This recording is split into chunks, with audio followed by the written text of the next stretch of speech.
Good night and welcome everybody. My name is Daniel Dominguez. With me my partner Daniel Donahue. How are you tonight? Fantastic. We welcome you to the Ansgar Fighting League.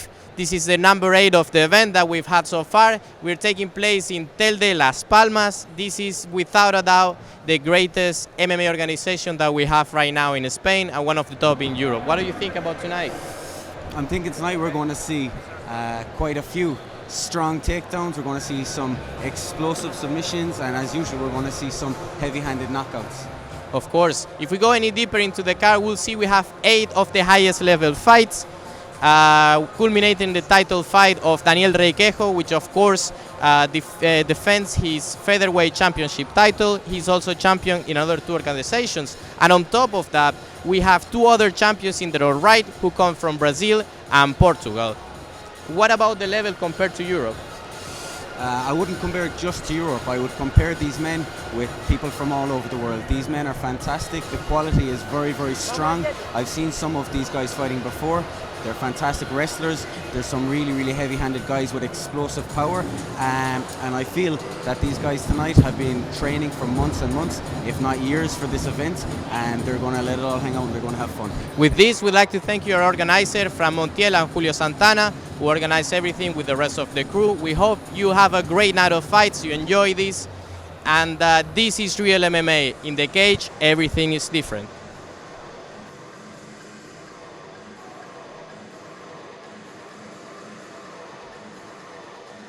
Opening, we have Rogelio Gonzalez versus Nestor Oropesa, then Jorge Guerra versus Lionel, and then of course Evan Sweet Thiago, and then the 4 more bigger fights. We have Alcoraz Caballero from North Fight, champion in kickboxing in Spain, European experience, great overall job of him. And then of course Gerardo versus Gabriel, Jonay Sanchez versus Kiko Victor, and Juanma versus Davison, and the champion Daniel Requejo and Jesus Montero. And just now we are receiving the first fight of the night. It's a welterweight fight between Rogelio Duriño Gonzalez and Nestor Bruto Oropesa. Up first we have Rogelio Duriño Gonzalez, who, as we can see, we have 2 amateur fights, 1 win, 1 loss, 1 pro fight, although it's not listed. And this is great. What can we speak about Rogelio? Rogelio is going to be a fantastically tough opponent. He's coming off the back of some very, very strong fights. He's a tough competitor in Brazilian Jiu-Jitsu. He comes from Colombia, fighting out the Canary Islands. And he's a smart fighter. He's economical with his energy. And he's been under attack with ground and pound before, and he's not been phased. On the other hand, he overextends himself on his striking. And sometimes, in my opinion, he can leave himself open. He loses balance and can be taken down. You can almost say that he's a bit of a lazy fighter from what I have seen, but we'll see if he's improved on that and if he's worked on that tonight. Yeah, that is correct. If we look any deeper into the stats, this man comes from Colombia, but of course right now fighting out of the Canary Island. He comes from the Gil Catarino gym, which is a pure BJJ gym. We can expect a very, very good grappling and jiu-jitsu game. He has competed in IBJJF, which is of course the International Brazilian Jiu-Jitsu Federation. And like I said, he's an active competitor. Don't be fooled by just having 2 amateur fights and 1 pro. If you want to look him up, he's on Facebook, Rogelio Gonzalez. And right now he's making his way Nestor Bruto Oropesa. He has fought already for IFL. He's a 30-year-old man, 9 years elder. He has a judo background. And yeah, his record speaks by itself. This man has already 3 wins as amateur, 1 loss, and then as a pro, he has win 1, has lost 1, he won by KO, he lost by KO. This man goes for everything. He leaves everything in the cage. What is good about Nestor? If we start with the positive aspects of Nestor, first of all, I like his name, Oropesa. Yeah, if we translate that directly, he's worth his weight in gold. Is that what it is? That is correct. I think that's a fantastic name. So that's going to give him confidence, if you want to look at it like that. Well, from what I see, he's fearless. He's always moving forward, and he's one of the few fighters who works angles quite well. He works angles quite well to set up good jabs, and he has knockout power in them hands of his. He has big, strong hands, and he uses them well. On the other hand, we've seen him before as a slow starter. You can see sometimes he's inactive, And in his last fight, in his last loss, he got cornered. He got a bit sloppy, and it was his movement which was the end of him, which was detrimental. That is correct. In many regards, we can watch this fight as a grappler versus striker. Having Oropesa wanted to look for the KO, not necessarily not a good grappler because of the judo and BJJ background, but this man has a KO, K1 striking style. He wants to go for the knockout, and that inactivity can cost him dearly because Rogelio Duriño, make no mistake, will be looking for that takedown. The referee is explaining right now the rules, just reminding them they all know what's up, they're all professionals, and we're gonna get started. I'm excited for this, buddy. The first fight of the night, I can't wait for it. I've been losing sleep the past few days, to be honest with you. This is what I love. This is it. This is my sport. Right from the get-go, we see how Oropesa wants to establish that distance, whereas Duriño wants to move forward. He wants to close the distance, and he took the center of the cage. That's going to be very, very important moving forward. Let's see how Oropesa deals with it. Let's see if Oropesa works them angles with his striking. We said before that they could be a bit sloppy. Let's see how it works out. Right now, this is just a feeling out process, but there you go, Duriño with a high kick. That's a surprise. I bet Oropesa wasn't waiting that one. Well, he's obviously went away. And then Duriño goes to the ground, but Oropesa right inside of the guard. We've seen this before. How do you feel about his behavior in the guard? Now, Oropesa is sometimes inactive, like I said, and I haven't seen him very often trying to pass guard, to be honest with you. He likes to sit there, enjoy his time, drop some bombs. Duriño's working for a triangle right now. And it was a mistake. He gets out. Look. Very excellent pass, but Duriño sweeps him. This is a very good grappling exchange. We're seeing very high level right here. Right now, Duriño with the top position. He's going to look for that net. Make no mistake about it. But Oropesa is up. And they strike again. What I see about Rogelio at the moment is he's calm. He's composed. Look at that face. That face is the face of a man who has a tactic. He has a strategy, and he's not being phased. Definitely. That man has a plan, and that is not the face of someone that's nervous. He has a plan. He's going to follow it, and he's not going to be phased by the strikes. Well, we thought right now he's swinging wild. We thought that it was going to be Rogelio with the jiu-jitsu, and that's all. But now we see he likes to stand and bang. We might have been mistaken. Like you said, he has some leg kicks of his own. But right now, throwing these high kicks, I have to tell you, I'm really surprised. He's working on his striking for sure. But there you go. The moment he lifts his leg from the ground, he takes his man down. And Duriño keeps up position right now. But what happened here? He got a knee to the head. And obviously, while the downed opponent, you can't knee him or kick him to the head. It was a bit rough. It caught him on the side of the head, and he followed up with the punches. Well, this does not look good. Oropesa is down to the ground. It wasn't just a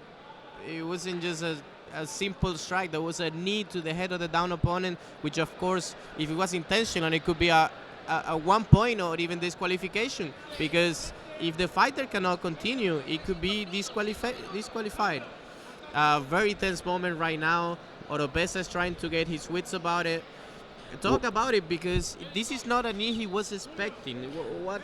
You were not expecting the knee. How can that affect you? If you're relaxed, your neck is relaxed to receive the impact. Well, first of all, we're hearing from the judges that there will be 5 minutes given to Oropesa to try and grab his bearings, to try and get his wits about him.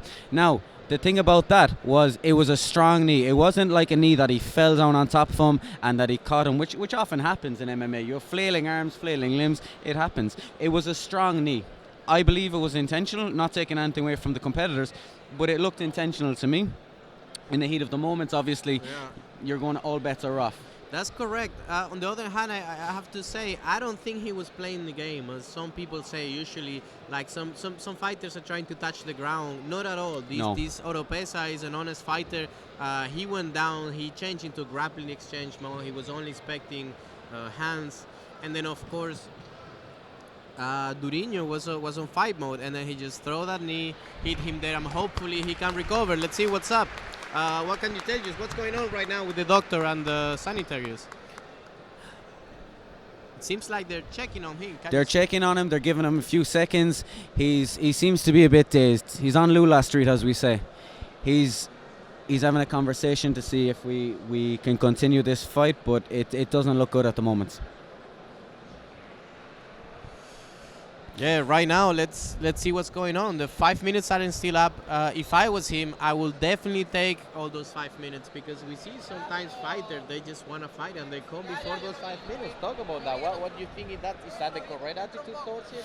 I believe that once you're feeling it better, once you're able to compete, you can go and compete. This isn't football. This isn't soccer. We don't jump around. We don't dive around. We're sportsmen. In this ring, you can see this man. He was immediately sorry for what he's done, and there was just great sportsmanship. Yeah. And I think that's it. We have some development right now. It seems like Oropesa has hurt. We're not sure if it's going to be ruled disqualification or a no contest.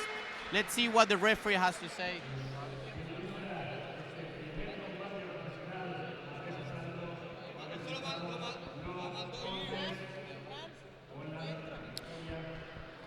The fight has been described as a no contest, yeah, which is probably the fair result. It is probably for the best. It's an unfortunate situation.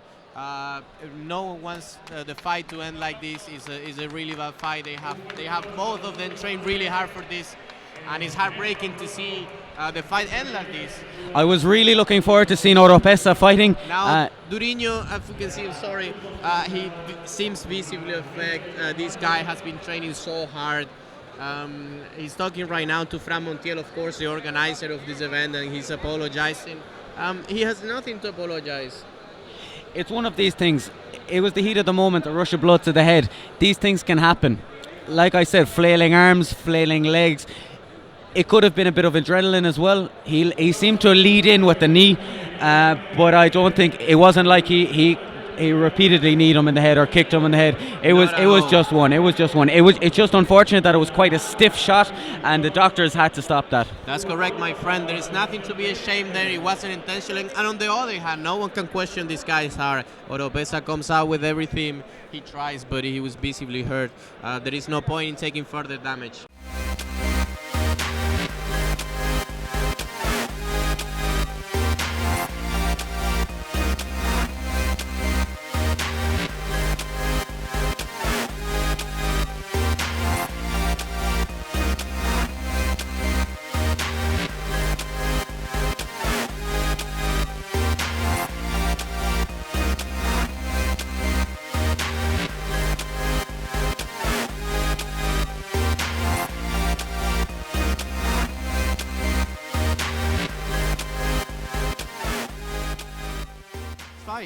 So we have Jorge Guerra, who is a wrestler from Lanzarote. Can you tell us a little bit about Jorge Guerra?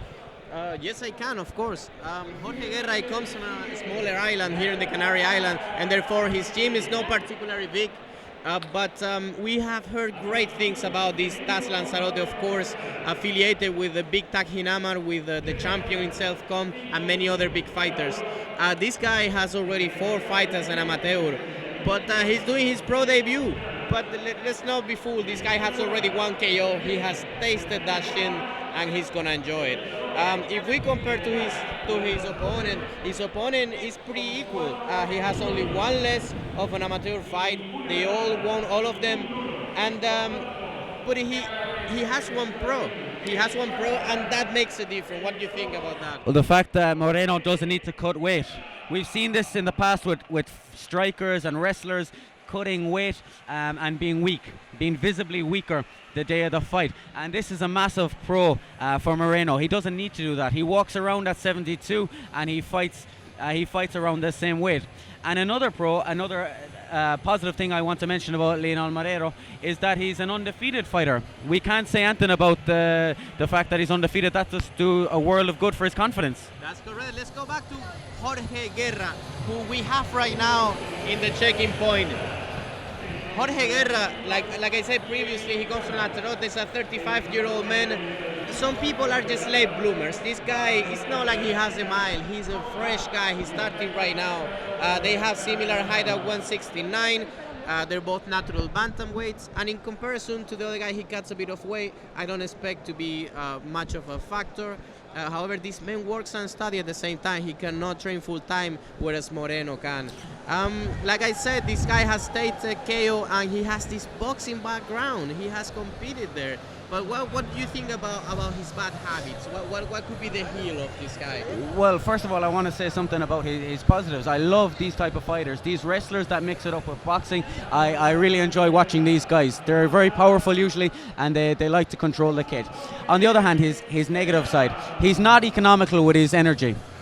He's very complacent in the guard, I feel, and I believe that cardio could be an issue with this man. He seems to gas a lot. Like you said, he works, he trains at the same time. We both know that that's difficult. We've done it before. That would have felt on you, but what about his points? Because I feel like that wrestling, controlling where the fight goes, and that boxing is really good.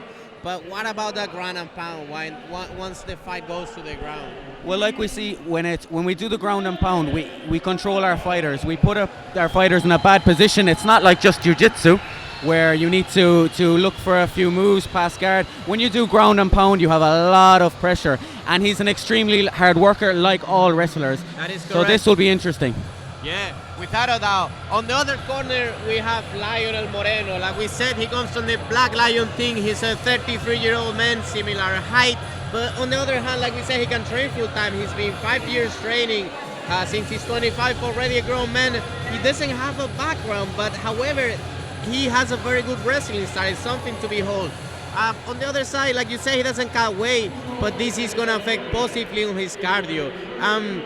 And against a non-economical fighter, that can prove the difference in the end. So let's see how the cardio battle holds up.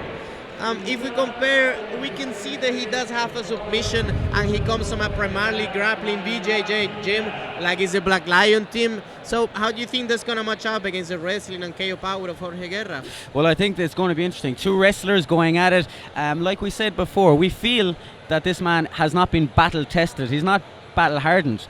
He's a very good grappler, and he's coming from a Black Lion team, which is a very good up and coming gym in Las Palmas, and this guy doesn't cut weight. I think that's going to stand to him in this. Like we said, he's undefeated, and we feel that that's going to be part of the confidence with him. He's going to go into this match very confident. That's correct. Mr. Moreno here, when we say he doesn't cut weight, I don't really mean he's smaller. I mean this guy is shredded. We can see it's not just all tattoos, this guy is shredded. He's in shape, and he's not small at all. He just doesn't need to cut because he works really hard and he stays in shape. Right now, we have our main referee in the cage giving instruction, Bentehui.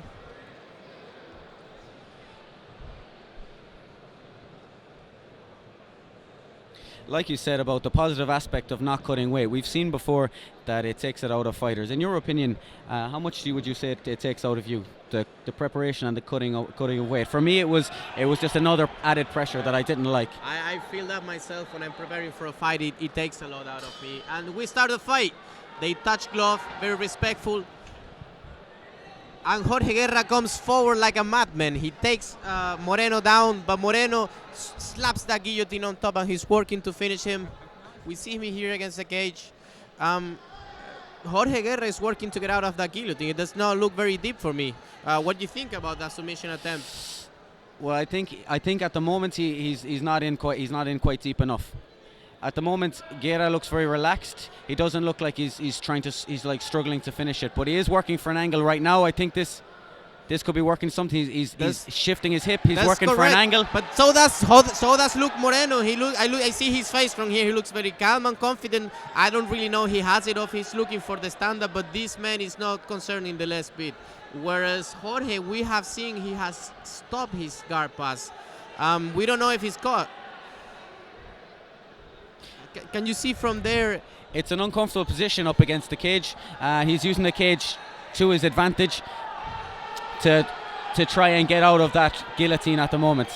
He has a nice base, a strong base. All he has to do is to untangle them legs, but keep his chin tucked in. What's happening? Sorry, Moreno's talking to the referee. I don't really know what's going on. I don't know if he's holding on to the glove, trying to avoid the submission. Definitely there's something going on. The referee is looking very close, of course. Our referee, Bentehui, a fighter himself from the TAS Academy gym. No one's going to get past this guy. He's such a veteran referee. And he's out. He's out. Jorge Guerra is out of the guillotine, and he's going to look to posture. He's going to look for that ground and pound. Here we go. The ground and pound up against the cage. It plays right into his strategy. Moreno tries to an armbar, but then he quickly postures up. Jorge Guerra is being really aggressive here. He's taking the top position, and Moreno hasn't even tried to stand up. What do you make of this? Well, I feel like he's got a second wind at the moment. When you pop your head out of a guillotine, you feel a bit more relieved, you feel a bit more free, and that you feel like you want to put a bit of revenge on this man. So that's what he's aiming to do now, get into a ground and pound position and try and finish this fight from up against the cage. I couldn't agree more. It seems rejuvenated. Since he put up, he's really active. He's landing shots in the body as well as in the head. He's mixing them up, and we can hear the thump. This thump that these punches make, they hurt. Well, you've been there, Daniel. I've been in this very position before. I know what it's like to be up against the cage and to be punched into the face is not nice. But at the moment, I feel this is not going to do much damage. He's landing some body shots, but he needs to fix a position. He needs to get him down, and then he needs to start landing. That is correct. Bombs. He's working on the ground and pound, and although the guard's open, he's not working for a pass. No. I don't really know if he doesn't want to engage in a grappling situation.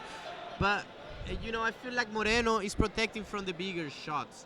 Yes. But on the other hand, what do you think about these body shots? Because some expert like Dan Hardy, a commentator and a professional in his own right, he thinks about these shots. They're money in the bank.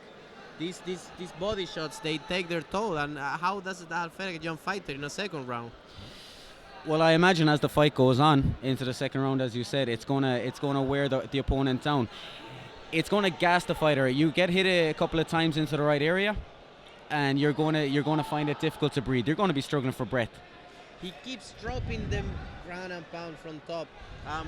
Moreno seems very complacent. He's not trying to stand up. He's neither trying to go for submissions. I really think he should get more active in here. It's not like he's gonna get stopped, but he's definitely losing this round. He needs to do something about it. Like we said at the start from the get-go, we said that this man, Jorge Guerra, is a ground and pound specialist. He doesn't look to pass guard. He's not interested in that. He likes to sit there, land some heavy bombs, and just rack up the points. If he wants to give up the pass, if he wants to let him into side control or half guard, well, that'll be just fine. That is correct. Jorge Guerra is a wrestler and a boxer by definition. Ground and pound is just tailor-made for him. This is his fight. We see how he's shrimping out of the cage, trying to free his hip and his head to attack from the bottom. Moreno's getting active now. Yes, finally. But Jorge Guerra is having none of it. Once you're up against the cage in that position, it's very, very, very difficult to get out of it. You have to stand yourself up. He's going to have to take his left hand, put it behind him, and get to his feet. It's going to be very difficult because there's too much pressure. We're looking at a wrestler here and a boxer, a ground and pound specialist. This is his bread and butter. He's gonna try and have to plant his hand behind him and stand up. That's and the correct. referee calls it. The end of the round. I don't think there's much discussion in terms of how the round went. Pretty solid 10-9. Do you think it's enough for a 10-8? To be honest, I don't because of the fact that Moreno actually went for that guillotine. He had it in quite deep at one point, and it looked like a difficult position for Guerra. Whereas Guerra then absolutely dominated. Like we get excited when we see ground and pound. We love to see it. We hear the thuds, the smacks. It's just great to see, and it's just showing aggression. And that's what the judges look for. The judges look for aggression. Right. That is correct. In terms of what a 10-8 really constitutes, hair from the horse's mouth. Of course, Julio Santana. Organizer from here, and he teaches courses refereeing. He has great referees, and I myself went to one of these courses, and to give out a 10-8, you have to be close to finish the fight. That's the main objective. There has to be some sort of knockdown or really, really close submission, and there wasn't there. It was domination. You didn't feel it. And I feel like, of course, no question asked, 10-9, but not enough for a 10-8. Let's see what Moreno does with this opportunity. They start on the feet. Moreno quickly takes the center, but then Jorge pushes back. He bomb rushes into the defense, and the same history. It's a carbon copy. It's a carbon copy of the first round. Let's see how he deals with this guillotine now. Now, I feel like this one might be a bit closer because he has the ability right now. Oh, he pops the head back out again. But now he's more active. I feel like his corner is talking to him, and he's going to want to look for the stand-up because he's not going to win this fight from his back. That's been established. He goes for the sweep, and then he gets up. There against the fence. Against the fence, Jorge Guerra is working for the single leg takedown. And very, very good defense from Moreno, who holds his own. He's pushing the head down, pushing the head away. But we have to say about Guerra at the moment, look at that head control. Look at that head control. Look at the pressure on the jaw and on the chest of Moreno. He's absolutely pushing him up against the cage. He has an underhook on the left side, and he's working for a body lock. Picture perfect. This and the standard of the game of this man is great. And you can see because he's not just making strength, he's putting that head under the chin, he's breaking his posture while making his strength. But on the other hand, Moreno has came to life. He's dropping elbows when he looks for a leg.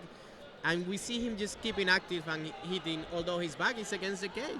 I think he damaged him with that knee. Did you see that? He landed a solid knee to the midsection, and that's gonna damage the breathing. I feel that he may have winded him. He's looking for a second because he felt the first one worked, and it did. He got a nice bit of power into it. There was distance. I couldn't agree anymore. We are 1 meter away from them, and I can feel how the breathing has his rub again. He hits the belly.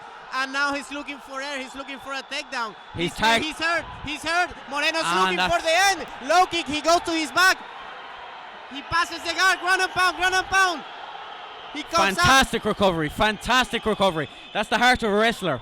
Getting back to his feet. He was out. That fight should have been over. I don't know how he did it. He was basically down. He came alive. He sprung out to his feet, and now he finds himself pushing against the cage. It's the third time lucky. But now he's hurt. It is. And it's all over. It's over. Moreno wins by guillotine. Like we said, third time lucky for this man Moreno. He was working that guillotine. He obviously had that planned. He did a bit of study on Jorge Guerra, and he saw that Guerra drops the head. He caught him 3 times with the guillotine, third time lucky. What a good fight. What an amazing fight. They are on top of the world. We see there Jonathan Leon, the trainer from Black Lion. He's so happy. He's lifting his man. This man was losing the first round for sure. He comes back the second round big. He hurts in the body. And then he finished him. How important is that body work that we talk about? The genesis of the end of that was the knee to the body that we first saw, the one that you missed. I felt that he visibly he doubled over. He dropped his head, and he targeted the body. Moreno targeted the body after that, and then he went for the guillotine. That's simple correct. Jorge is still hurt. Moreno's declared the victor. And now we have the lovely Esther, who's going to have an interview with him. Let's see what she has, what are Moreno's thoughts, and I'll be translating for you all.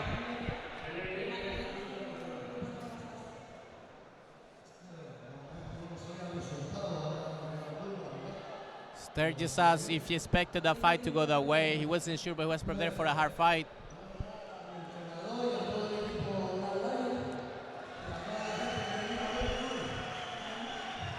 Lionel Moreno, of course, thanking his trainer, his team, his family, and everyone that supported him. He should be really happy because this is a comeback victory from behind that says a lot about the character of the fighter.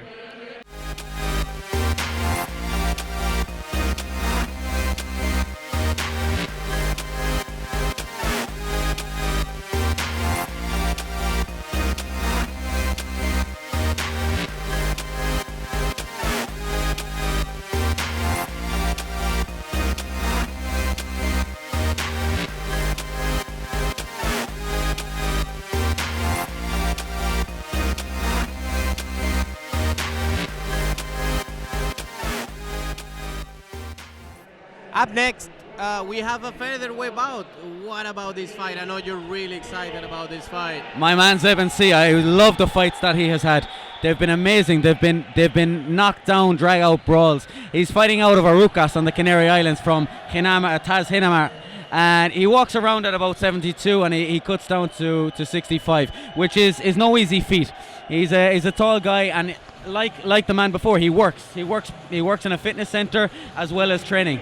That's not easy. He has 4 fights. He has 1 amateur fight and 3 professional fights, 2 win and a loss. Now, in comparison to Thiago Martins, before we keep going with more in-depth 7 Sui, we're talking about a veteran. Thiago Martin has 3 amateurs fights, 17 professionals. So we're talking about a 25 men. There's a huge discrepancy, but make no mistake about it. There is a young up-and-comer who's looking to change the guard in this situation. Talk about 7 Sui later on. At the beginning of the night, we talked that there is this triangle. This is interesting, but please tell me more in depth. What is good about 7 Sui Ruiz? What could we look forward? Well, one of the most exciting things about 7 Sui, he's not like all MMA fighters. We see a guy here that has a few different feathers in his bow, and one of them big long feathers is the elbows. Big, savage elbows. He uses these elbows well from all positions, from the ground, up against the cage, and he's got a great chin. We've seen that before against Yanai.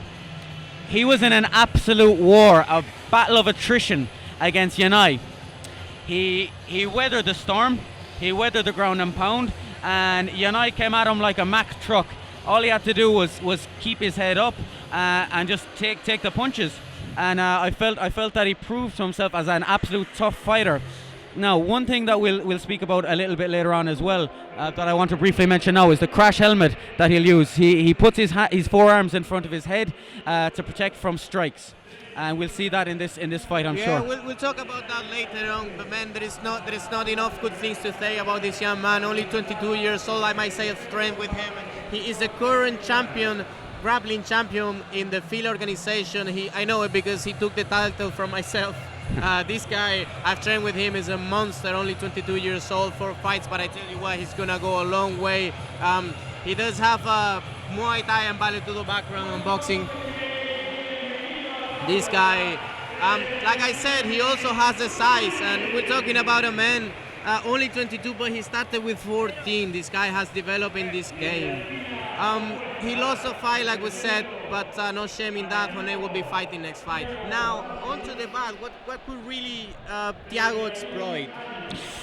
Thiago could probably exploit the body. As we said, 7 Sui utilizes a method of defense for strikes that's called crash helmet, that blocks his face from head strikes. The problem with that is he leaves himself wide open to kicks to the body, strikes to the body, and of course takedowns.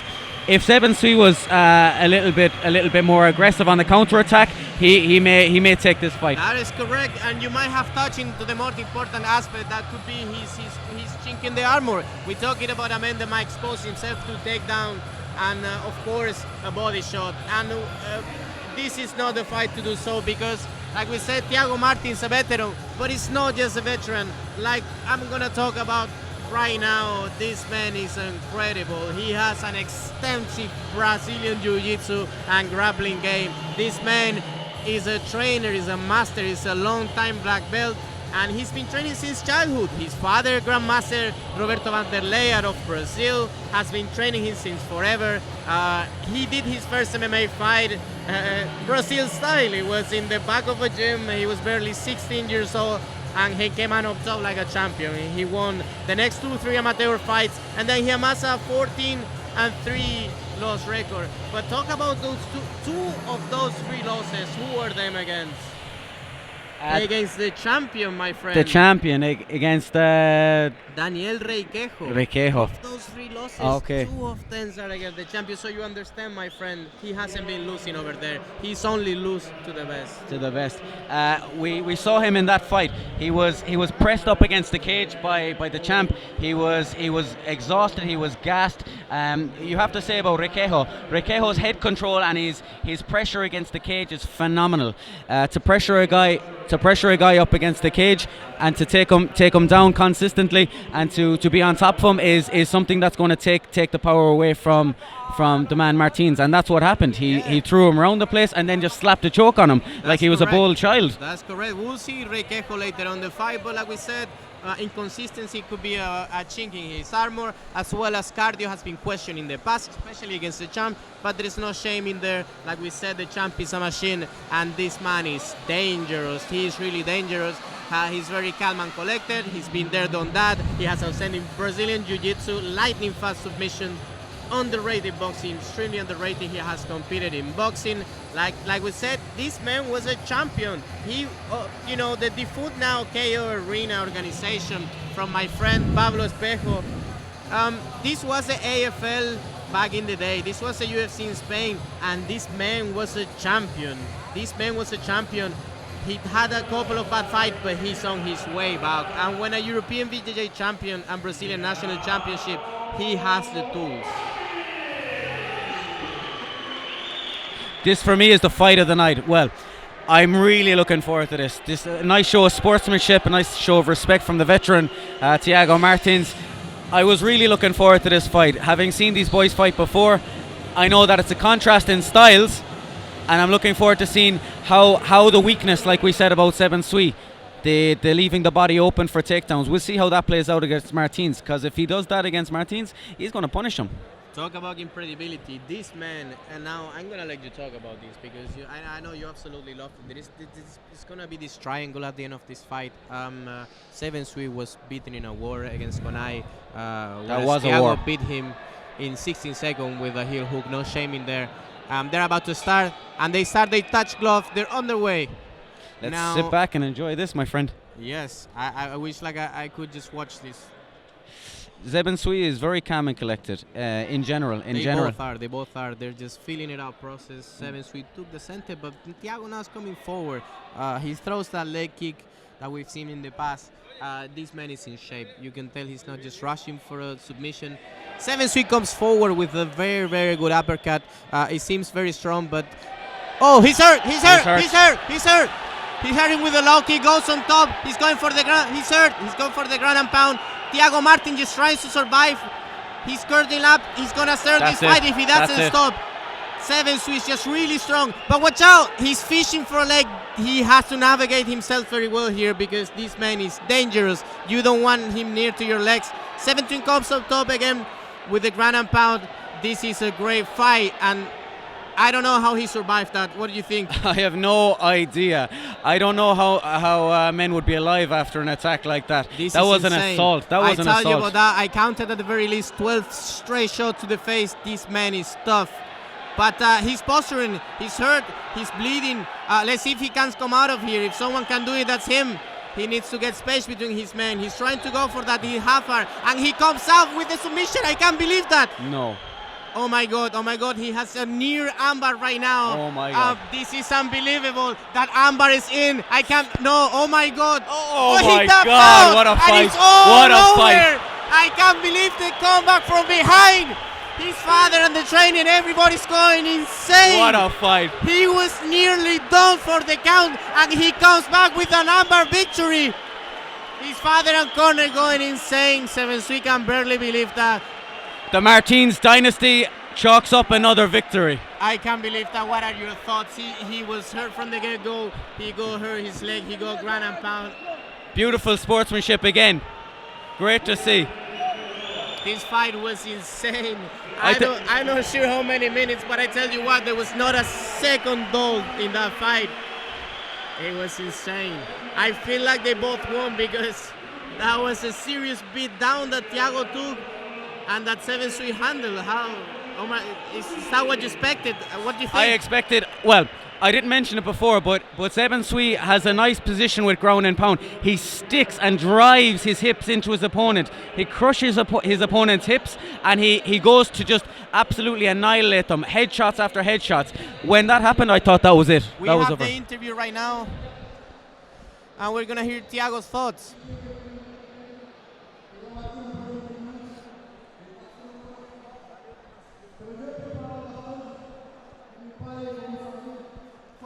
Of course, Thiago thanking everybody around him, his students, his training partner, his father, who's always been in his corner. He's training really hard.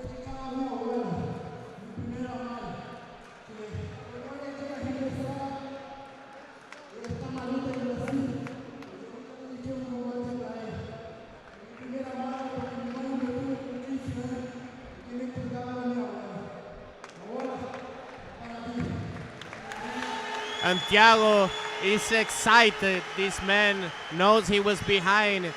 He comes back from the near death. This man, he started with a bad knee. I can already see the swelling. Can you? That low kick was brutal, and he's limping. I guess that's how it went. One had line in submissions. Hugh Hart, a veteran, he survived, and the other one was a young up-and-comer who for sure show us how tough and how good he is. I feel like if there's a way to lose, it's this way, because For sure. morally he beat him down, but the veteran, that's what veterans have.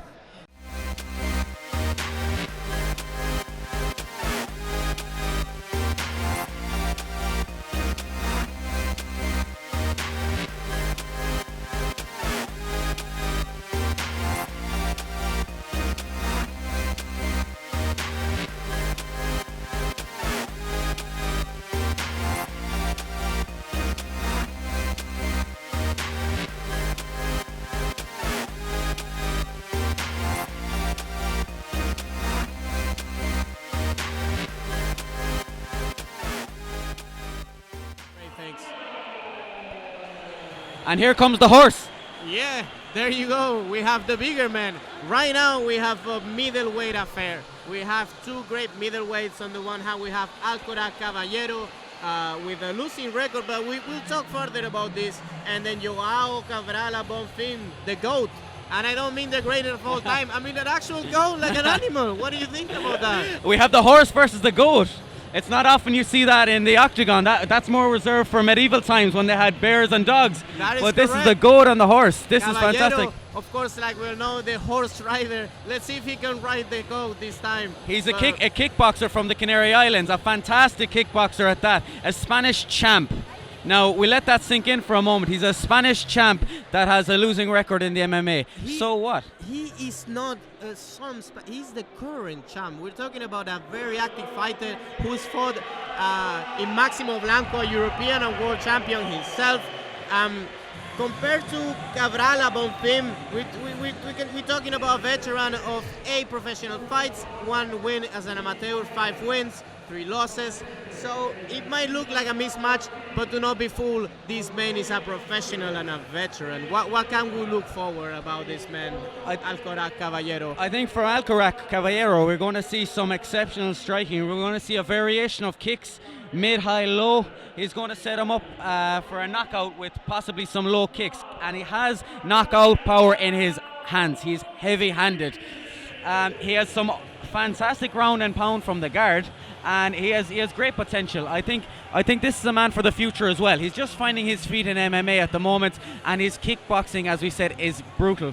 One thing that is a bit that I'm a bit wary about this man is that he sits in the guard for quite some time without making any attempt to pass, and tries to land heavy strikes. He punches in bunches, standing up, obviously being a kickboxer, and he has some sharp elbows. So what do you think about Hawaii Bonfim? Yeah, right before we get to Bonfim, he's, Alcoraz has been susceptible in the past to submissions. He has underrated throws. He lost only to the best, Omar Santana Gerardo, personal top 10 in Spain and in Europe for myself. And that's a nice leeway, because on the other side we have Joao Cabral Bonfim. This man, he's a Brazilian fighter out of Brazilian Power Team. He comes out of Portugal. This guy trains full-time, of course, and his BJJ and grappling traditions are great. He's been 8 times Portugal BJJ champ, but also as well as Portugal Muay Thai champion. This guy's grappling is excellent. So in some regards, we might think that it would be a grappling versus striking, but what about this capoeira in Muay Thai background? The capoeira from Bonfim is going to be exciting. This was another matchup that I was looking forward to. He has spectacular kicks. He has a move he utilizes called a half moon kick. We've seen it made popular by Conor McGregor, but Bonfim also used it to great effect. He's a very, very, very strong jiu-jitsu player, as we've seen before, and also a good wrestler. On the other hand, as a negative, we see that he leaves himself exposed quite often. And if you're leaving yourself exposed to a man like Alcoraz Caballero, he's going to run wild on you. He's going to donkey kick you. Alcoraz Caballero is a seasoned striker. You cannot get lazy with him. And the fight's on the way. Fighters touch glove, of course. throws a middle kick. Alcoraz catches the kick and tries to counter, but Bonfim is wise to move away. They're just feeling it out. No one really takes in the center, just feeling the strikes. Bonfim goes with a nice left hook, but of course Alcoraz, we know the experience. He just slipped like it's nothing, reverses the position and pushes his man against the cage. That's a surprise. He seems to be dominating the wrestling and the clinching game. It is a surprise, actually. I didn't think it was going to go to the cage so quickly. I thought they might stand and bang for a little bit. Alcoraz Caballero being a kickbox specialist, but I think maybe in the past few months he may have been working on his jiu-jitsu and, for example, his wrestling to make up for lost time, to work on his weaknesses, like any good UFC fighter would do, or MMA fighter would do. That is correct, and I have trained with this man before. Alcoraz Caballero has outstanding power in both hands. We talk a man that's wobbling training partners with a single jab. His kicks, we can see the size, the sheer size of his legs are fearsome. But I feel this is a deep matchup because I bet you didn't know Alcoraz is a brown belt in judo himself. So he's not about wrestler at all. It's just he's always on the defense. Because he's striking. Some wrestlers can get the upper hand just because he doesn't initiate. But here, what are we seeing here in this clinch? At the moment, we see Alcoraz driving his forehead possibly into the jaw of Bonfim. He's keeping him off balance, and if you're off balance, obviously it's easier to take you down. Now the referee breaks it up because of lack of action. Bonfim seems to be a bit lost in there. Like he throws a spinning kick and Alcoraz takes his down, but straight into the guard. The open guard. He wants none of the ground again. He throws an exciting high kick. Bonfim better mind his P's and Q's because this man can knock you out. They crash in the low kick right now. Alcoraz slips, throws a left hook, pushes him, ragdolls him against the cage. Bonfim doesn't seem as aggressive, but then he goes for the high kick, and Bonfim takes him down. Very, very careful at this point. This man can end your night in a minute. That's always the danger with high kicks. With high kicks, there's always a danger of being cut off. He moves to the mount. This is incredible. It didn't take long. How about the mount? His posture is right now. He's in a bad position right now. This is not good. This man has an outstanding submission. He's working for the rear naked choke. He might get it. Still defending and fighting it, but he has both hooks. And it's all over. It's all over. Bonfim by rear naked choke. The horse has been tamed by the goat. That is correct, my friend. We knew this was a possibility. And that Mataleon. And some of that exciting capoeira. A nice show of respect as well from the fighters. It's great to see in the sport of MMA. We knew it could go this way. Alcoraz fight nothing but the toughest guys. He fought a ground, especially in Bonfim, and I can tell you what, he was winning the fight. He hit him hard. He pushed his man against the cage. He had the top position, and it only takes one mistake. He took risks. It seemed that he took too many risks in this fight. Alcoraz Caballero will come back again stronger, and he'll learn from his mistakes. One proof of that is this man, although he has lost in the past, they give him nothing but the biggest fights on the test because he leaves everything in the octagon. And then, like you saw, he goes for it. That's what the people want to see. I'm excited every time this man shows up. It's unbelievable. And that's why he'll always be on the card, because he excites people.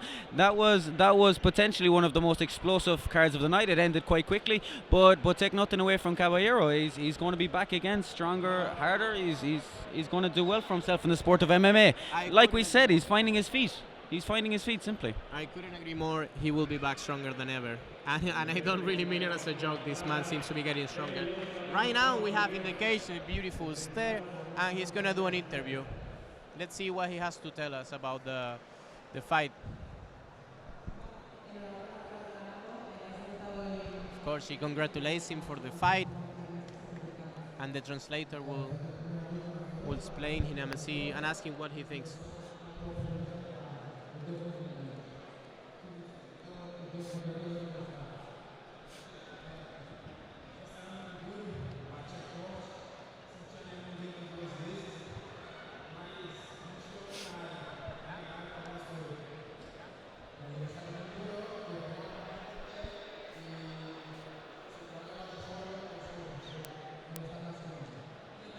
Yeah, of course, Bonfim very faithful to his team, his family. He recognizes how good of a fight. Yeah, this was a very dangerous fight, but I came out on top.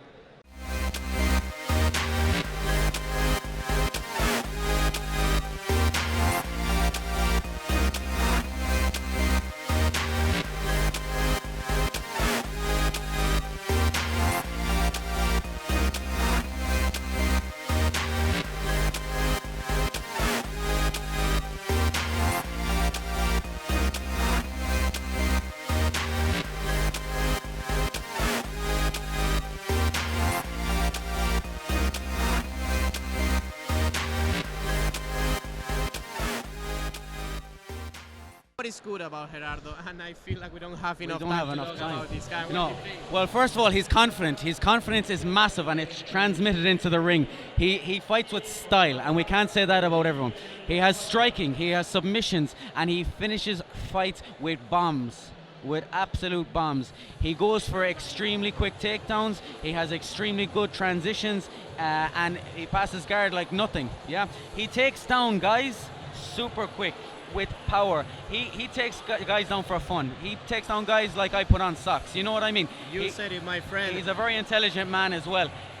On the other hand, there's not much negative things we can talk about. Not many weaknesses. We mentioned before previously he won the submission of the year against Al-Karak by absolutely slamming him through the mat and picking up by the neck and choking him out. So to do that against a man of the stature of Al-Karak is phenomenal, fantastic. You need to be a bit of an animal yourself to do that. But what about the Playboy? You like this man? Man, you just said about it. Me, myself, I tried to look hard for weaknesses, but Gerardo seems to have none. If anything, he even has a loss. We cannot say this man hasn't been tested because he knows what's defeat. It's not like he has only that unbeaten record. He doesn't know. He knows what's defeat, and he came back stronger. This man is insane.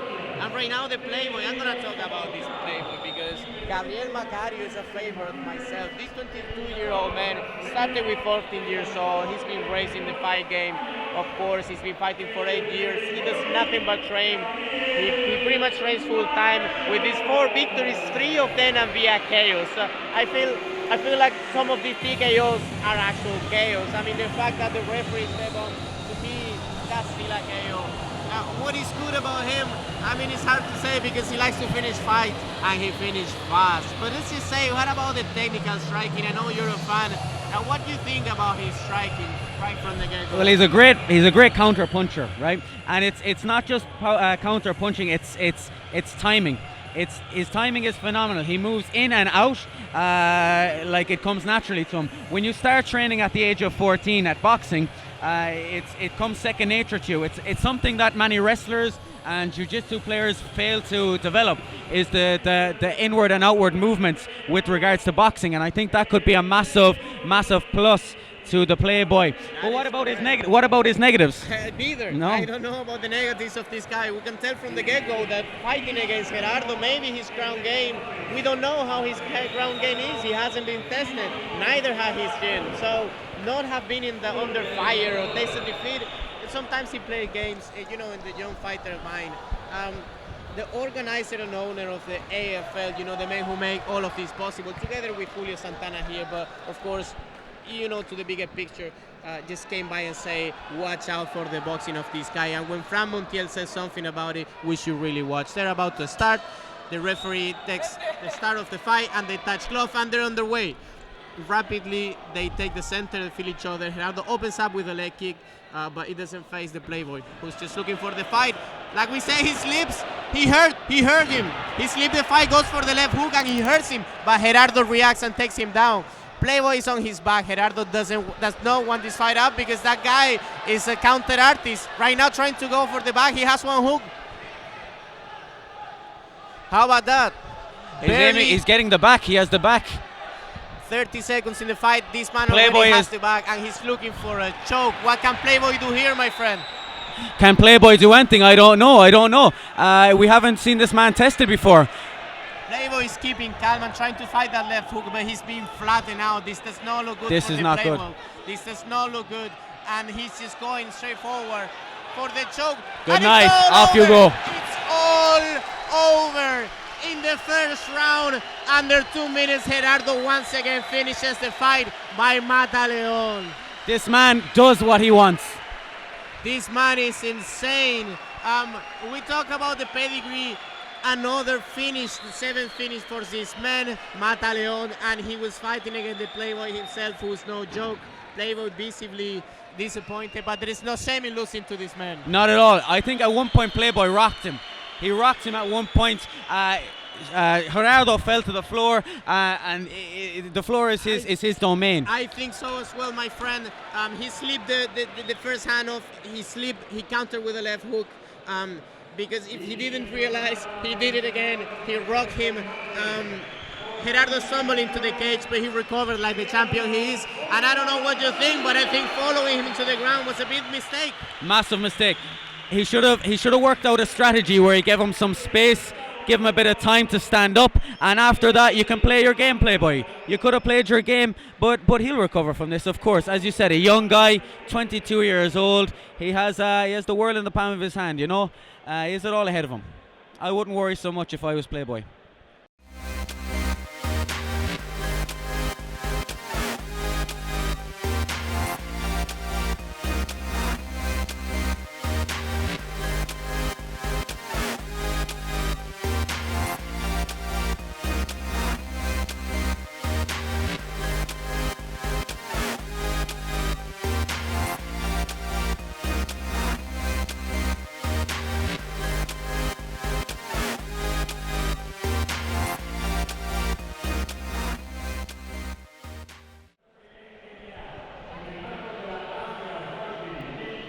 Right now we have the pleasure to talk to the organizer. Without him, nothing of this could be possible. And my friend Danny here is going to ask some questions to him. So hello, Fran. Nice to meet you.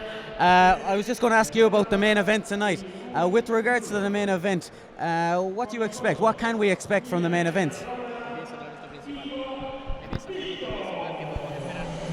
Bueno, yo creo que las peleas están muy bien elegidas, son combates muy igualados y creo que pueden salir buenos combates. Yeah, of course, the matchup has been, there's a lot of thought behind the matchup. They're not just random matchups. We feel like the night is going great at this point, and it will keep being great. Pero ¿qué tal el evento principal? ¿Qué espera del campeón? What do you expect about the champion tonight? What can we look forward? Daniel Requeijo, Jesús Montero.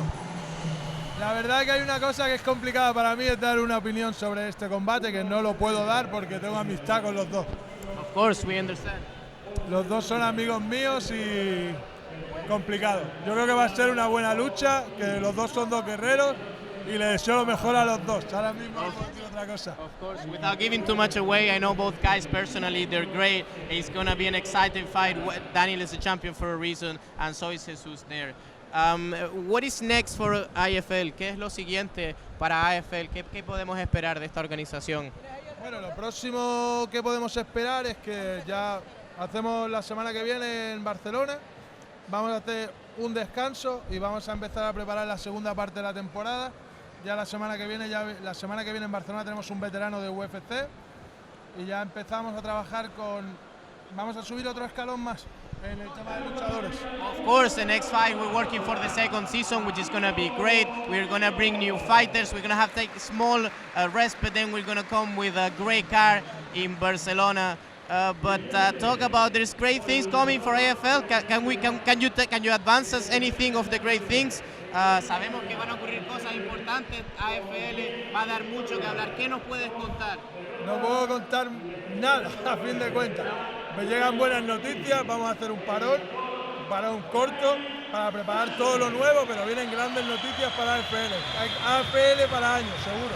Very, very big news.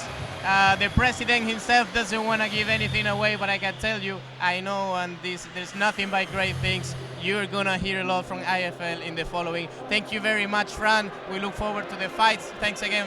Thank you very much. Awesome. All right.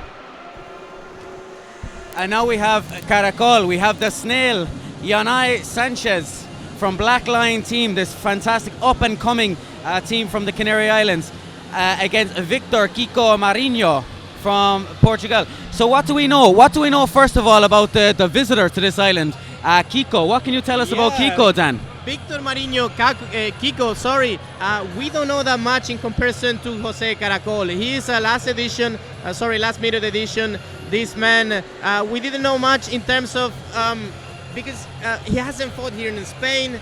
He comes out of Portugal, but for what we know on his record, this is a veteran. He has 14 pro fights and 11 wins. This man is a veteran. Of course, he has a tough task against Honai, which we know from here, and we have nothing of good things to say from here.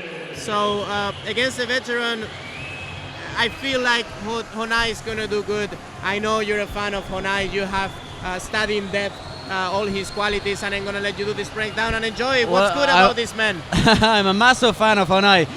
This guy has no fear. He's an absolute warrior in the ring, and he's a guy that likes to give the fans what they've come for, which is explosive knockout power, moving forward, and just having wars of attrition after wars of attrition.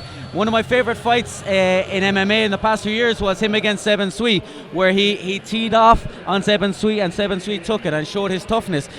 This man himself, Honai Caracol, which translates to snail, I think that must have been an ironic name. What do you think? It has to be a joke, because this man, let me tell you what, I don't know if he can sprint, but he's explosive and he comes with everything. He works well off his back also, which is unusual for an MMA fighter these days, to work elbows, to work punches, to work everything he can, work for submissions off his back, and he fights.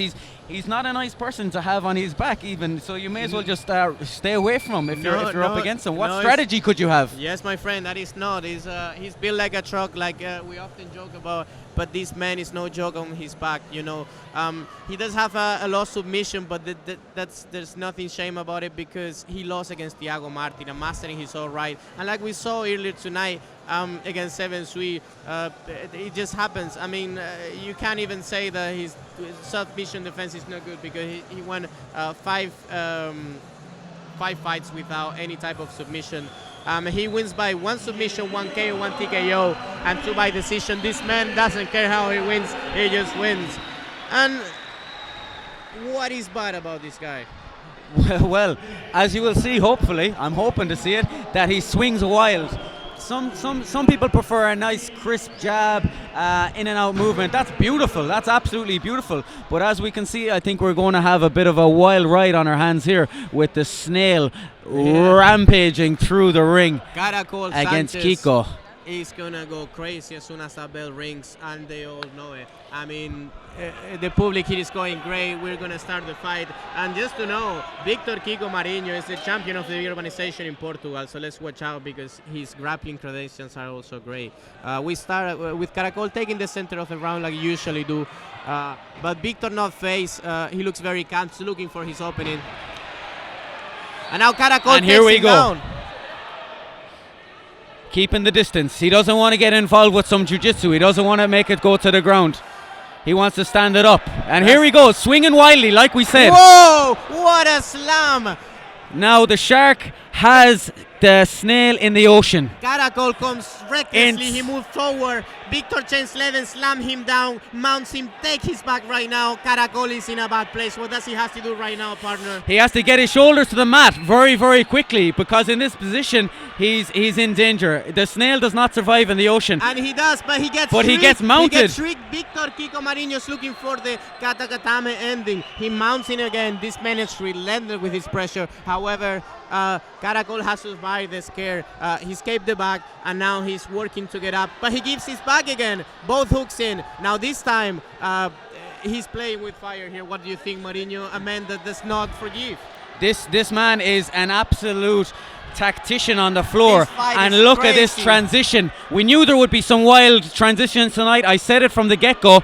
It's something I mentioned, along with some explosive shots and takedowns, transitions, and that's what he showed us tonight. Victor Kiko showed us some amazing transitions, top level, best in the world. But look at that, he switches from back to mount like if he's doing nothing, like if he's just walking.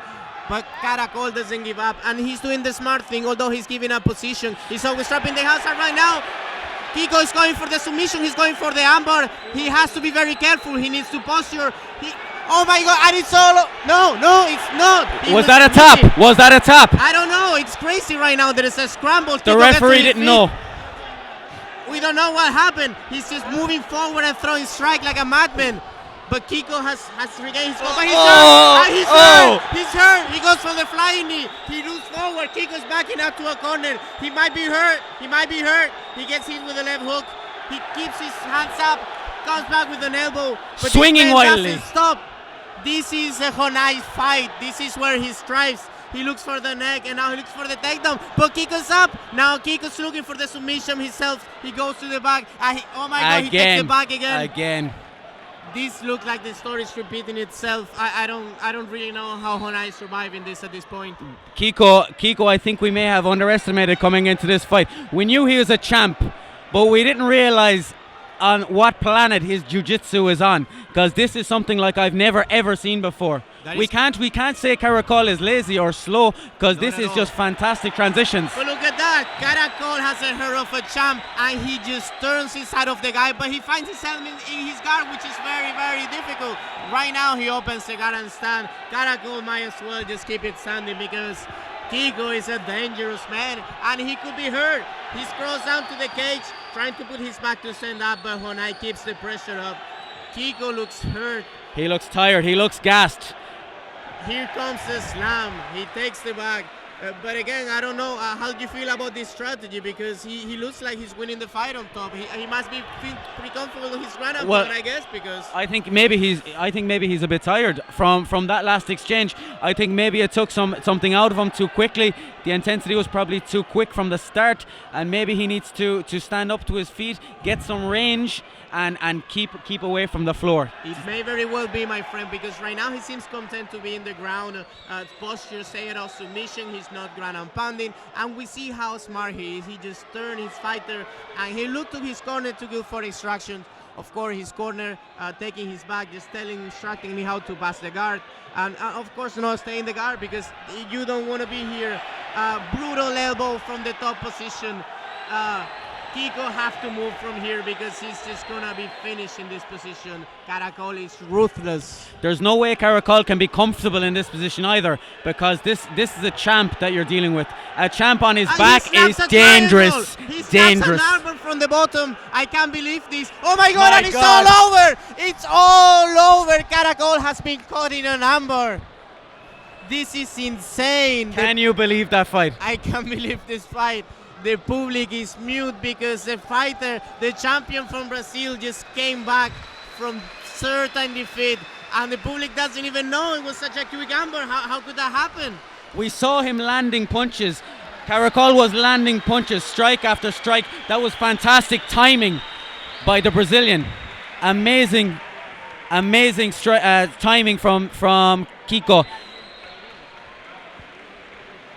You could see it in his eyes. He was looking, he was waiting, he was timing the drop of the fist.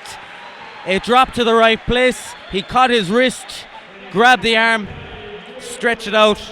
Game over. Now, we just spoke with the loveliest there. He's going to be asking some questions. And I myself requested to ask him, how hurt were you?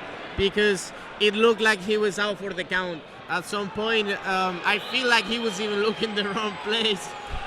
We could hear the thump and the head bouncing in the canvas pretty much. What I'm interested in also is I feel like Caracol tapped out. I can't really tell right now. For sure he did tap out in this last one, but of course in the open exchanges, I meant. In the open exchange, there was some weird exchange in there.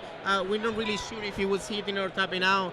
It might have well been, but this is MMA, and you have to wait for the referee to pull you over. So Honai did his job. He needs to move forward, and but good on Victor Marinho. He comes back from almost certain defeat, showing how much of a champion he is. And this is the night of comebacks. And a great show of respect, a great show of sportsmanship from Sanchez. It's an amazing sport, and I'm glad to be part of it here tonight. What a fight! What a fight! I was expecting great things about this car, but for sure not these comebacks. And now the lovely Stairs asks some question. Now we're interested to see how hurt he really was, because to us it looked like he was nearly finished.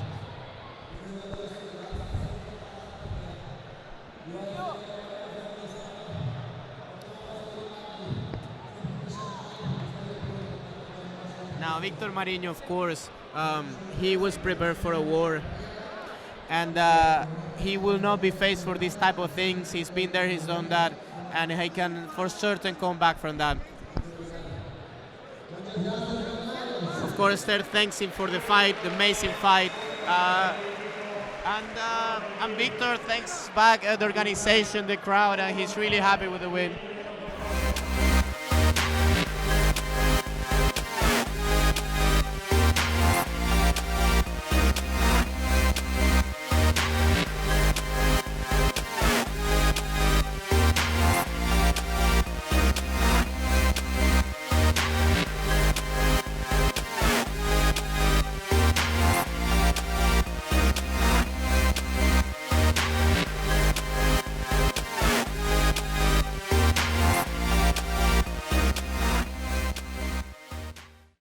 Juan Manuel Suarez Juanma versus Davison Santos. These two men are veterans, 37 and 30 years old, both.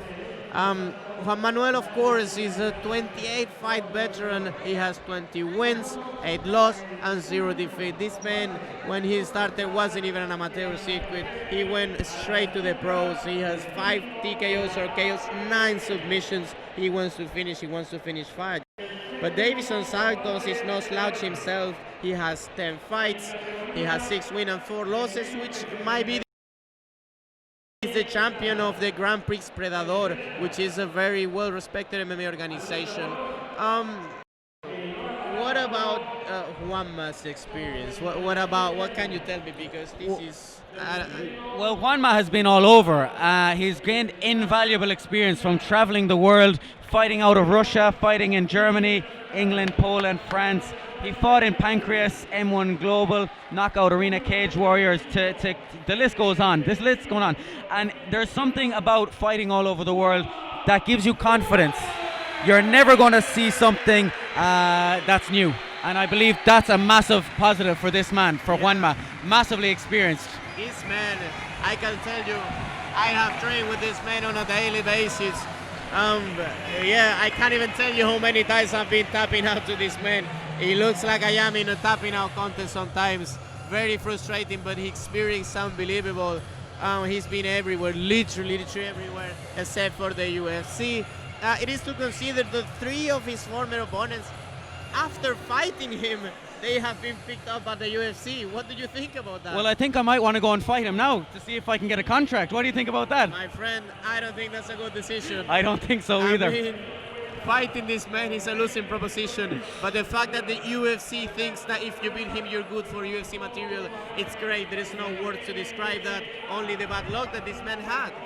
Well, he's well-rounded, as you said before. He has fast hands, he has deadly submissions, and one thing about him, he's extremely calm and patient when he wants. He can control a fight, he's experienced, and he plays his game. He's not reactive, he's active. He plays his own game, and he has a game plan, and I believe he sticks to it.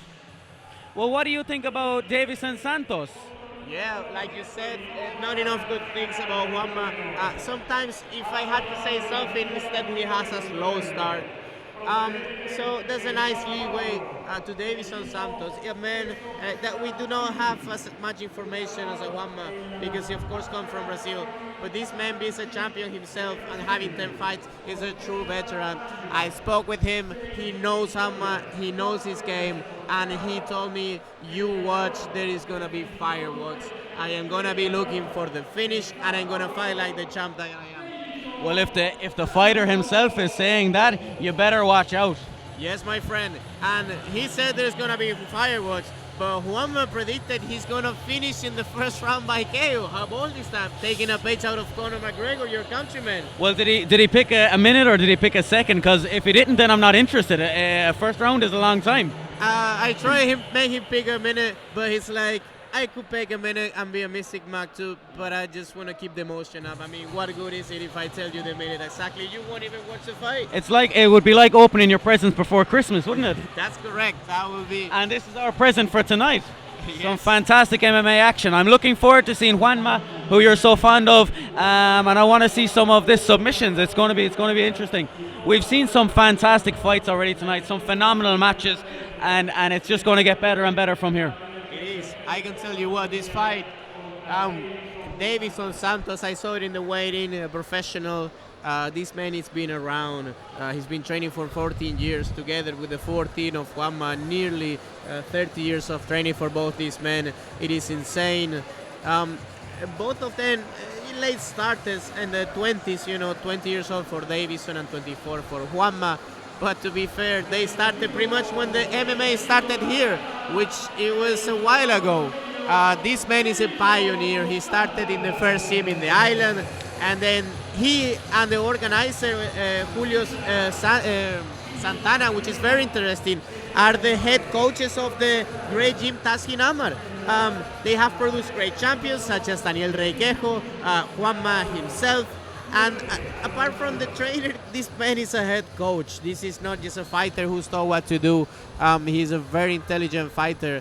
Not good things about this guy. The referee, they know what they have to do. They signal the start. Nothing but respect. They touch, and we're underway. Both of them very calm, composed, and let's see if that translates to the first round. Now, we see Davison trying to establish his jab. It's not like a very strong jab, but he's powering to see. He's looking for Juanma's reaction at this point, but he keeps that. Oh my God, a straight right hand right to the chin. I can't see if Davison's hurt, but if he isn't, he has a hell of a chin because we heard that here from the commentary position. That was a crack. That hurt my teeth. Whoa. I don't know how he's still standing, to be honest. Davison comes back with a low kick. He keeps moving forward, gets hit in the body. Again, that straight right hand, I feel like that could be the beginning of the end if he does not defend. Davison He comes up with himself with an over right hand, but Juanma's moved to the way, and he finds the chin with the knee. Now Davison in the attack, he's throwing wild punches and swinging. Juanma moves away from the power and is looking for his strike. But you now talk they about a engage in chin. the clinch. Oh, the chin on Davison, he's been hitting that chin for 4 times. He's been cracked, but he won't budge. That man has a jaw of granite, absolute granite, and he's still bouncing around like he's taking a walk in the park. Straight. He swings wildly. Juanma is a precision striker. I don't know the percentages, but he hits on the mark every time, and he keeps calm. We can see his face. He's looking for the kill. Davison, to his credit, doesn't stop moving forward. Try to establish the jab as well as some overhands, but he decides to take this down. Beautiful Very takedown. good level change, and he takes him down.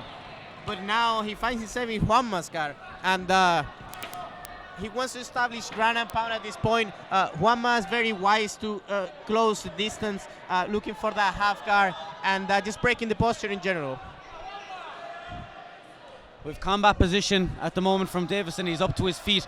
He looked to stick Davison or twist. He's trying to rain down punches, but to no avail. The defense from Juanma is incredible. He's now working onto the pass.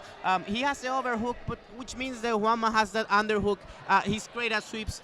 We know that, and he's also great at leg locks. So he really needs to navigate himself very well from now. What does he have to do from the stand up from here? What he's just done right now, he has the ankle. He's picked the ankle, and now he's up to his feet. He gets the sweep, he stands up, and then he's working for that low leg takedowns against the face. Davison, he seems to have recovered from those shots, and he's now working the takedown defense. I would be interested to see this go back to some striking, because Davison seemed to be swinging wildly, and like as you rightfully said, Juanma was precision. He caught him with 6 or 7 potential knockout blows, and beautiful. And right now he has a Kimura. He has a Kimura on Davison, and he has to be careful. And he switches for an armbar, but Davison escaped. Juanma almost about to give his back, but he wisely moved around back to. And he's in a triangle he position. has to be careful. Davison needs to be careful here. He needs to posture up and protect himself. And we see that the leg underneath of Juanma is going to work for some sort of a sweep. There you go, Juanma. It seems like he's working for a triangle, and that the leg stuck in the middle is a problem. But he himself is using it, working for a sweep. So Davison has to be really careful here. He stands up, looking for the ground and pound. Juanma's defense has been flawless. And like you said, it's difficult to be in this position. Yeah. It's difficult to be in a position looking for ground and pound. That. Davison stops Juanma from stopping up and nearly mounts him, finds himself in half guard. Juanma against recover and put his legs behind. This is an insanely high-level grappling matchup. It's not like they can't strike, it's that their grappling is so good that they just defend themselves very well. Juanma keeps being on top. Some people would say that doesn't mean you're winning. But he's very good, and he drops for the ankle. He looks for the ankle lock. He's working on that heel. He has the heel in deep. It's in deep. Very deep. Juanma looks calm. He's just standing there looking at him like he's doing nothing. This isn't. I don't know what to make of this. I don't know if. And he's out. He potentially can take his back. He rolls berimbolo style. He's looking for that second hook. This is very high level. This man is a veteran, a champion. He's looking for the back, but then now he switches to the mount. Wisely, Davison turns to him and tries to stand up. He might have spawned. He has a Kimura. He has a Kimura. Beautiful. Unfortunate. Unfortunate. That Kimura was sunk in deep. He was sunk in deep myself, and Davison looks tired and defeated. He knows he was about to tap out. What do you make of that? I was going to ask you, do you think that could have done some injury or some damage? I think he was going to tap out for sure if he had a couple of more seconds. For sure. I don't know to the extent to the hurt, but this man, in his face, I don't know if he got hurt or he was just disappointed on getting caught. But I can tell you what, I saw the finish very near. We saw the finish very near on a number of occasions. Juanma had the best of that round, in my opinion. We see Juanma with some vicious strikes, some brutal knees, hooks, and uppercuts, and then at the end there with the potential heel hook. Now, Juanma is in his corner and receiving advice at this point from Julio Santana, of course, head coach from Tatsina Marco, head coach and organizer.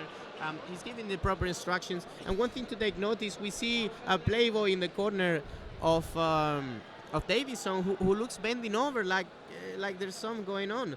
They were shaking his hands. They checked both of them, shake them like if it was for a cardio. But I believe he got hurt a little bit in that elbow. He's wincing his face.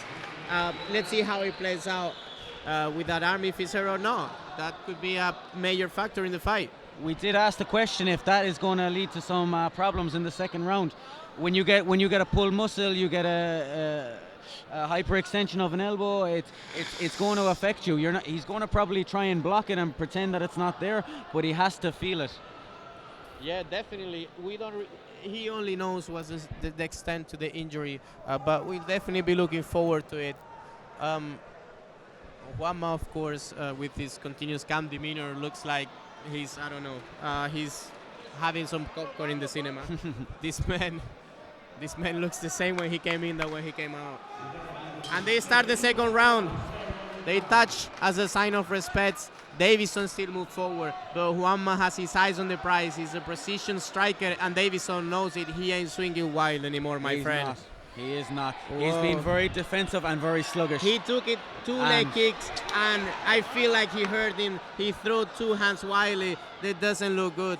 But actually, he pushes forward against Juanma, who's been his downfall sometimes. I don't think he has much power left in his left leg. I think maybe that the strikes to the leg have slowed him down substantially. I don't think so either, but I'm surprised he even took Juanma down, because he does not look in a good shape at this point. But Juanma this man will fight standing up out of his back, and he's working for a submission right now. He has one hand trap. He has right hand trap. Let's see what he does with that. We see Juanma, well, he was going to, it seemed like he was working for something there. Now, Davison has control. Davison, who was in the butterfly guy of Juanma, just moves to the half guard, to his right side. And he has to protect that arm. But then Juanma gets the Kimura again, and that is tight. That is tight. he's fighting. He makes the defense of the technique very well. But that Kimura looks tight. It's gonna break. That's gonna break. But he rolls out of it, and that's it's it. all over. It's all over. Juanma with the victory. The second round armbar submission. Davison is devastated, but that man fought hard. But how about that? We saw it from the start of the round one. His days were numbered when he started swinging wildly. He started kicking his legs and he was lit up. He was hobbling near the end of the first round, and in the start of the second round it was clear. It was clear there was going to be only one winner for me. Outstanding show of respect. These both men lift the soul in their cage. But in the end, Juanma comes out again with the victory. This man stroke, sweep, wrestle, and in the end he got the second round submission. He escaped out of the first round, but I can tell you what, you can very well say that he was beaten in the first round because he did not come out the same man in the second round. How you feel about the way he came out? He was a broken man. He was a broken man. You can see the way he was hobbling around, like I said. The kicks were too much for him, and the intensity from Juanma with the jiu-jitsu, it was too much.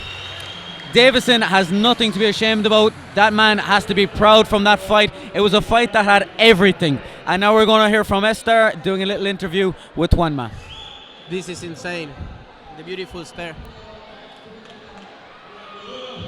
What do you think about your opponent? It's a very tough fight with a great jiu-jitsu. First of all, I want to thank all my teammates, training partners, all Tasinamar, who's a family, my fans, everyone who support me. Thank you. This goes for all of you.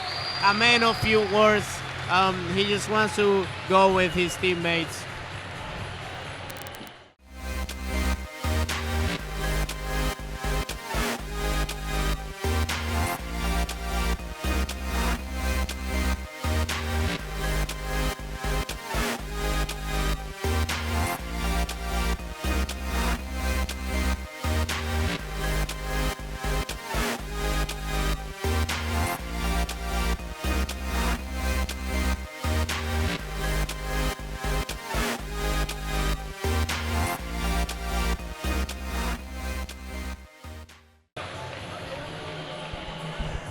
The pleasure to speak with the organizer of the Afl-8, Julio Santana. How are you feeling, Julio? Yes, I am very good, very good. This is a very great event. Yeah, the fight is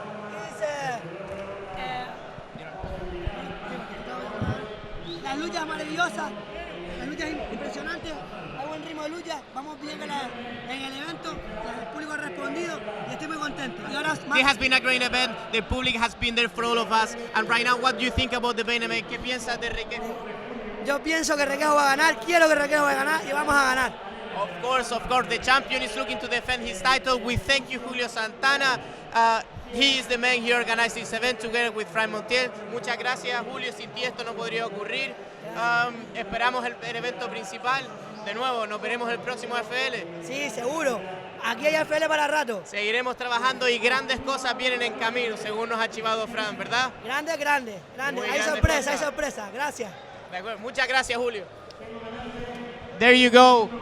Again, Julio Santana, the organizer of the AFL, when they take place in the Canary Island, promised us great things for the AFL. Again, we tried to get information out of him, but they won't budge. He has to be proud of the work he's done, him and his partner. He has to be proud of this. There is very rarely such a professional event as this, and it's amazing that it has come to the Canary Islands. That is correct. The AFL is the biggest event in Spain and one of the biggest in Europe. We have to thank these two men, especially Fran Montiel organizing. This man has took MMA to a new level, and he took the space that was empty. He talks with big organizations such as the UFC. Like we said, there is nothing but great things. But now, enough talking about the IFL that we know is very international, but right now we have local talent. We have two Spanish fighters. We have a featherweight championship. There is the championship belt on the line. Daniel El Gallego Requejo is going to defend his title against Jesus Montero. Both of the fights are huge veterans coming out of great camps. Of course, that's Ginamar, where Juanma Suarez and Julio Santana, who already we talked to, are the head coaches. And then Jesus Montero comes from Revelation Ludus MMA, which is a camp who comes from another gym. They're doing their own thing. They're doing very well. How do they match up in terms of fight? Well, Gallego has 10 fights, 8 wins, 2 losses. This man is a veteran. But what about Jesus Montero? Another 10 fights. Jesus has 10 fights, he's won 6 and lost 4, but don't take anything away with the 4 losses. The 6 fights were devastating, and the four losses were not so bad. They were close fights. Not just that, this is a man who had 8 amateur fights, winning 7 of them. This man has been there. He has the experience, even maybe more so in terms of minutes than Daniel, but Daniel has fought nothing but great fighters. Actually, the first loss to this man was to Enrique Marin Wasabi, who, as we all know, fights right now in the UFC, and he will be fighting very soon against Sage Norcat in UFC 200, nothing less. So even in defeat, this man has looked great. What are we looking forward to, Daniel Requejo? I'm looking forward to seeing this man fight. As I said, I've been looking forward to this event all week, but specifically this. So first of all, we have Jesus Montero coming in. We have seen him here. This man has very, very good movements. He likes to get in and out. One thing that impresses me about Jesus is his boxing, okay? We know he's a boxer. He's very well rounded also, but one thing he does extremely well is his in and out movement and his stalking. He stalks his opponent into the corner and he picks him off piece by piece. He has a lot of experience in this, and one other thing about that is if you pick a man off piece by piece over the course of 2 or 3 rounds, you're going to gain in confidence and you're going to take the confidence of the opponent down. On the other hand, his negatives are his questionable cardio. Yes. We've seen this before in the past. One of his, let's say, not so great attributes will be the cardio. We'll talk further into that because he just plays against the strength of Daniel Requejo el Gallego. Just to end up on a note, coming out of Madrid, the capital of the nation, he has lots and lots of training partners. We know this man is very, very well rounded, like they both said. His background is boxing, like you can tell. This man has 3 KOs. But he also has 1 submission, so he's not to be taken down loudly in the ground too. He thinks he wrestles, and I agree with him, he wrestles very well. We'll see how the wrestling department goes. And this man is already a champion too. He was the champion of 70 kilograms in the Show Fight MMA. Look for him in Jesus Montero MMA on Facebook, and Daniel Gallego in the Daniel Requejo el Gallego in Facebook as well. There's gonna be nothing but great things. Well, at the moment we see Requejo coming into the ring, the current champion. We see that Requejo has a style that's very similar to the great Randy Couture. That's This is the type of fighter that I love. I love seeing these kind of fighters in the ring, wearing down their opponents, kneeing them to the legs, head control and takedowns. And coupled with that, he has some fantastic boxing. He sticks in the pocket. He likes to work the body, work the head as well from the pocket, and he's always moving forward, One thing you can say about Gallego, you may have mentioned it, you touched on it earlier on in the show. We spoke about his heart. He came back from the brink. He came back from the precipice. He nearly lost a fight, but he recovered. We can talk about that in a moment. Yeah, that's correct. If we had to say anything not positive about him, basically because he does always forward pressuring. He sometimes is a guy who might not have the best footwork and might get caught. And against a good boxer like Montero, that could spell the end of the fight. I feel like Montero's great boxing can play again into the, if you say fearless walking forward of this man, he's going to have to be careful. But once this man makes contact, it's going to be a world of trouble for Montero for sure. I'd like to mention one fact about this man, Daniel Requejo. The fact that he fights in a method that he's learned from Lucha Canaria. Lucha Canaria, not many people around the world would know about it. It's a very strange type of wrestling. It's very, very intense on the legs and lower back. There is no rest periods. There is no break from the fight. It's correct. Constant pressure. You have a grip constantly. You don't fight grip and let go. You're constantly gripping, and it makes the opponent it wears the opponents down. Yeah, as a local myself, I have to agree. That's a very good background. Both these men are very good friends. They show respect. expect. They even went to the Ultimate Fighter trials together. We might see them in the Ultimate Fighter soon too. We wouldn't be surprised. They touch gloves, they start the fight. Right from the get-go, they start swinging for the fences. Expected Requeijo move forward, he pushes his man against the cage and gets into the position. This is looking like a classical Requeijo fight. What has Jorge de Jesus Montero have to do here, my friend? He needs to pivot. He needs to, well, it's easier said than done when you have a Lucha Canaria fighter on you, but he needs to change that pressure. He needs to pivot on his left foot and get away from the cage. Just start working away from the cage. He's trying to control Requeijo as best as he can with an overhook on with his left arm, but as we said at the very, very start, as we predicted, Requeijo working the legs with knees. Vicious legs. Knees to the legs. It doesn't look like much, but you see there's a lot of nerves beside the kneecap there, and when you get kneed to these nerves, your leg goes dead. You're not walking anywhere, you're not taking anyone down, you're not working for submissions. That's correct. We've all been there, and the pressure that these men put on, this is not just pushing against the fence. Like you said, he's working the knees, and then the moment he's looking to defend, he just punches the hand. He works the legs, he works the body, he works the head, and his head is usually in good position. And when I say usually, it's when they move it. And now he has a single leg, he's going to work for the takedown, but Montero is wise to push the head down. He's trying to break the posture, but Requeijo, he briefly grabs the fence. He gets advised by the referee, but he looks for that takedown, and this could be the end for Montero if he gets on top. That man is a machine on top. He just doesn't stop. It's a place you don't want to be, is with your back up against the cage when someone has two of your legs caught like that. He's going to work for a mount, I imagine, now, and do some vicious ground and pound damage. Now, talk about the psychology. It's barely 1 minute into the fight, and he's already down with both legs control. Jesus Montero is such a veteran, because we could think, why is he not striking? Well, he's not striking because he's looking to get back. He knows the moment he tries to strike, he's going to get sucked up out of the cage, and he's going to end up on bottom. But there you go. A guillotine. Goes for the guillotine. This looks tight. He's switching for the both arm guillotine. Montero tries to defend. He drops down. He must be really deep. He's shooting that guillotine. Both hands. He tries to defend almost in the full guard. This does not look good for Montero. This does not look good. Fighting with all his might, but this look very tight. Let's see if he doesn't gas out, because Montero has very ground and pound of himself. Let's see if he pops out. He pops the head out. And now we have an interesting He's situation. Now it's very interesting. Requeijo is not the most comfortable on his back, but he does have submissions. But the ground and pound of Montero is fearless.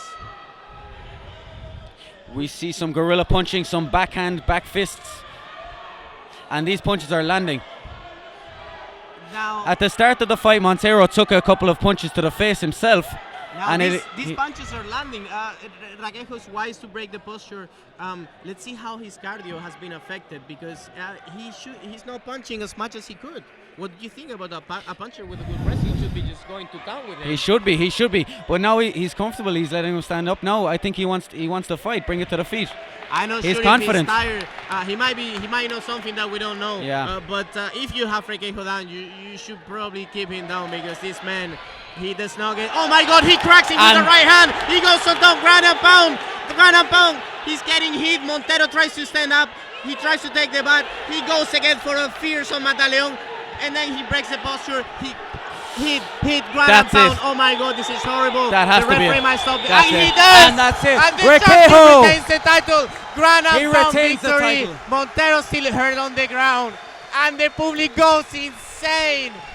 The champion retains the title. Montero still trying to recover. That was a huge victory. The referee is calling for the doctor, but look at Requeijo showing respect to his men. What a fight. What an absolute display by Requeijo. What a display by this man. It started off with the wrestling. I think you're right. You called it. He wore him down. He put him against the cage. He made him gas. And then in the second second half of that round, we started to see Montero with his hands on his hips. I think you're right. You called it. He was gassed. Yeah. I could see signs of fatigue in his face.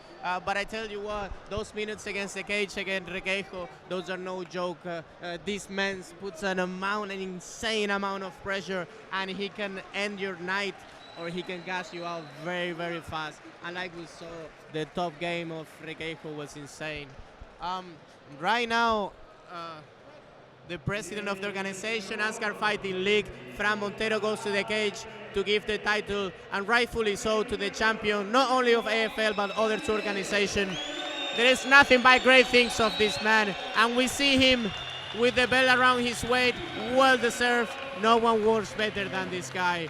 What do you think about Montero? Was it a worthy?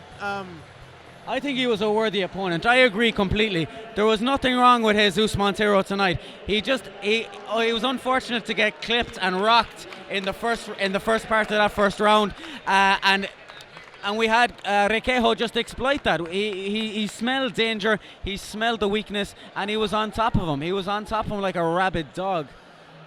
We've talked about that before. You cannot allow that man to go on top of you, because you will pay for that dearly, and that's what happened. All up-and-comers. We saw Honai having a great fight. He better get ready, because this man is a crusher. And now the beautiful Star is interviewing. Requeijo is of course thanking his team, his family, like all the fighters do, but he's especially thanking his wife that supported him all the way through. Here I have her children. They're gonna say hi to the public. Hola. Here we go. The beautiful daughter of Daniel Requeijo. They're really happy about it. And Requeijo, not enough good words for this man. He is a champion, proven time again. He's a fighter's fighter. He's a fighter's fighter, and he's like like the majority of MMA fighters. He's massively respectful. He's well liked by the community, and he's an honest type of guy. Yeah, this man, talk about a bright future. This man already went to the trials for the next show in the Ultimate Fighter, as well as Jesus Montero. And you gotta think this win puts him into a very, very good position, having defended his belts already once in the highest level here in the Asgard Fighting League, number 8 in Telde in the Canary Island. This has been a great event overall, my friend. What do you think of tonight? I've had one of the best experiences of my life tonight. It was an absolute pleasure to call this fight alongside you, and we've seen some explosive matches tonight. We've seen some submissions, we've seen some transitions, we've seen some massive shots, some knockouts. What more could you ask for in an event? Great show of respect that we see in the cage right now, both fighters. Right now, we see also Jesus Montero speaking to the crowd. The crowd, of course, loving it. This has been a great event. Before we go, we have to thank all our crew for the sound, lights, the organizers, the speaker, of course, Julio Santana, who's the organizer of AFL in the Canary Island, Fran Montiel, and we will expect you for the next AFL event. This has been great. Thank you very much for staying with us, with Daniel Dominguez, my friend Daniel Donahue. It's been an amazing experience, and I'm looking forward to the next AFL events. If it's going to be anything like this, we can expect a roller coaster ride. It's been a pleasure, my friends. We will see you in the next AFL.